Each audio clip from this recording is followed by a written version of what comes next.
Netanyahu के खिलाफ उतरा इजराइल, ट्रंप से लगाती कैसी गुहार। 1100 मौतों के बाद दहशत में जनता। इजराइल में अब गाजा युद्ध के खिलाफ विरोध की आग सड़कों पर खुलकर भड़कने लगी और इस बार जनता का गुस्सा सीधे प्रधानमंत्री बेंजामिन नेतन्याहू पर फूटा।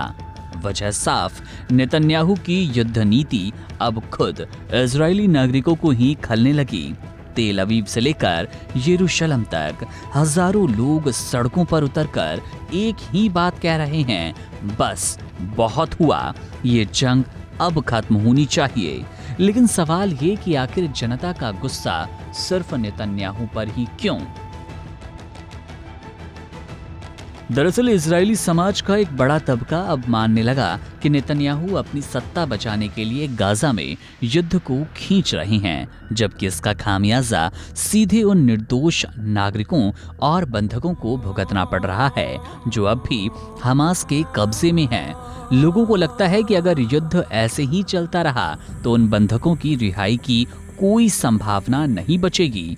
यही नहीं, कई सैन्य अधिकारियों ने यह भी चेतावनी दी कि गाजा शहर पर कब्जा करने के आदेश देकर नेतन्याहू खुद बंधकों की जान को खतरे में डाल रही हैं। जनता का भरोसा टूट चुका है। उनकी नजर में नेतन्याहू अब उस नेता की तरह दिखने लगे जो जमीनी हकीकत से कट चुके हैं और केवल सैन्य कार्रवाई को ही समाधान मानते हैं। दूसरी ओर प्रदर्शनकारियों को ऐसा लगता है कि नेतन्याहू किसी की सुनने को तैयार नहीं, सिवाय एक शख्स की, वो हैं डोनाल्ड ट्रंप। हैरानी की बात यह कि अब इजरायली जनता की उम्मीद अमेरिका के राष्ट्रपति ट्रंप से बंधी है। प्रदर्शन में शामिल कई लोगों को साफ तौर पर लगता है कि सिर्फ ट्रंप ही नेतन्याहू को रोक सकते हैं। लोगों को लगता है कि नेतन्याहू पर अब अगर किसी बात का असर पड़ सकता है तो वो ट्रंप हैं और उनसे ही इस युद्ध को खत्म करवाने की अंतिम उम्मीद बची है। ट्रंप ने चुनावों के दौरान युद्ध खत्म करने और बंधकों को सुरक्षित घर लाने का वादा किया था, लेकिन सत्ता में लौटने के 8 महीने बाद भी कोई ठोस पहल सामने नहीं आई। इस बीच युद्ध ने हजारों जानें ले ली, गाजा तबाह हो गया और इजराइल के भीतर खुद लोगों का भविष्य खतरे में है। यही कारण है कि प्रदर्शन अब सिर्फ युद्ध विराम की मांग नहीं कर रहा, बल्कि नेतन्याहू की नीतियों और नेतृत्व क्षमता पर सीधा सवाल कर रहा है। हर सप्ताह इन प्रदर्शनों का आकार बढ़ रहा है और अब ये सिर्फ राजनीतिक आंदोलन नहीं बल्कि राष्ट्रीय आत्मा की पुकार बन चुका है।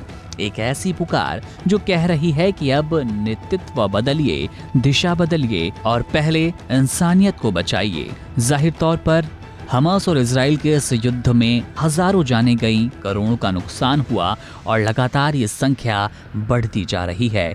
यही कारण है, यही वजह है कि अब इजरायली जनता खुद अपने प्रधानमंत्री के खिलाफ खड़ी है कि ये जंग रुकनी चाहिए, जल्द से जल्द रुकनी चाहिए, क्योंकि जितना विनाश हो चुका है अब हमें कोई और बढ़ोतरी नहीं चाहिए।